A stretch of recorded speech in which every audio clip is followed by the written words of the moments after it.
Discovering God Through Nature and Art with Matushka Elesa.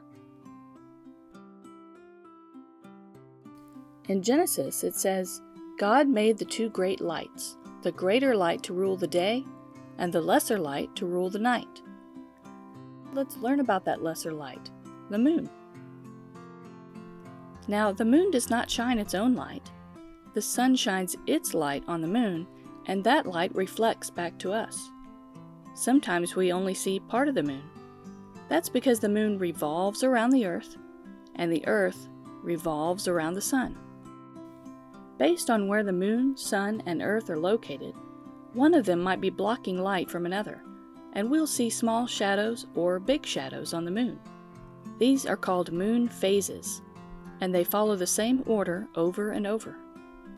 Scientists have observed many animals using the moon's phases as a light and a clock. Both the earth and the moon have a gravitational pull on each other. The moon's is weaker than the earth's, but it pulls just enough to make some interesting things happen. First of all, that pull from the moon keeps the earth from spinning or rotating too fast or too slow. This gives us a nice balance of about 12 hours of daylight when we face the sun, and about 12 hours of darkness when we face away from the sun. Psalm 104 says, He made the moon for the seasons. How does the moon affect seasons? If we stuck an imaginary pole right down the middle of the earth, we find the center of the rotation, the axis. But notice the Earth's axis is tilted.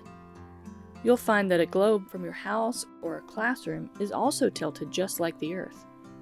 The moon's gravity helps keep the Earth's axis from wobbling back and forth. And because of that, it stays tilted in its journey around the sun. This gives us seasons. When we are on one side of the sun, the axis is tilted away. The top half of the Earth leans further back from the sun and gets colder. That's winter. Meanwhile, the bottom half of the Earth is exposed to more sun and experiences summer. When the Earth travels to the other side of the sun, the axis is then tilted toward the sun, so the top half gets summer and the bottom half gets winter. The moon sure provides the Earth with a lot of balances, meaning things are not too fast or slow, not too dark or too much light, and not too much cold or hot. As Orthodox Christians, balance in our spiritual lives is a big deal too. For example, during fasts, we take a break from fatty foods like meat and dairy. We take a break from too much entertainment. We replace these things with prayer and almsgiving. All added up, we end up fasting about half the year, a nice balance. What are other ways you can find good balance in your life? The moon's gravity affects the Earth in yet another way. If you've been to the beach, you may have experienced high tide, when the sea comes very far inland, and low tide, when the sea goes far out and uncovers a lot of the beach and little creatures that weren't visible during high tide. As the moon's gravity pulls on the Earth, the water gets pulled into a big bulge. There's a bulge on the other side of the planet too. As the Earth rotates into the bulge, we experience high tide. When it keeps rotating and leaves the bulge of water, we experience low tide.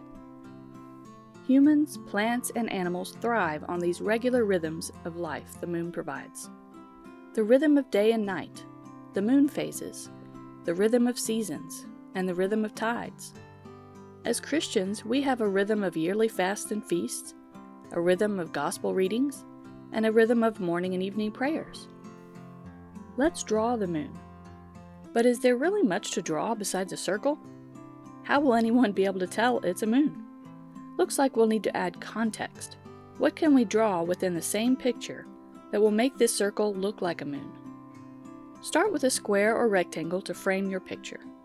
Now think of a scene to go with your moon. If I draw the tops of trees, the circle is now a moon. I can try another one. What about a desert scene?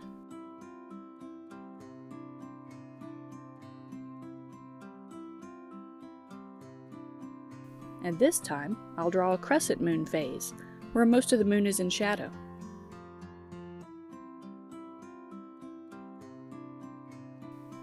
how about a city scene?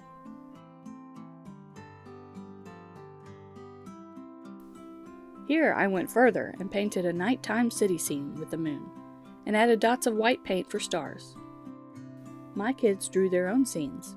My son chose to use black paper and a special white marker for a night sky, and my daughter drew a farm. Thank you for joining me to learn about the moon, and I hope you have fun drawing your own nighttime scenes.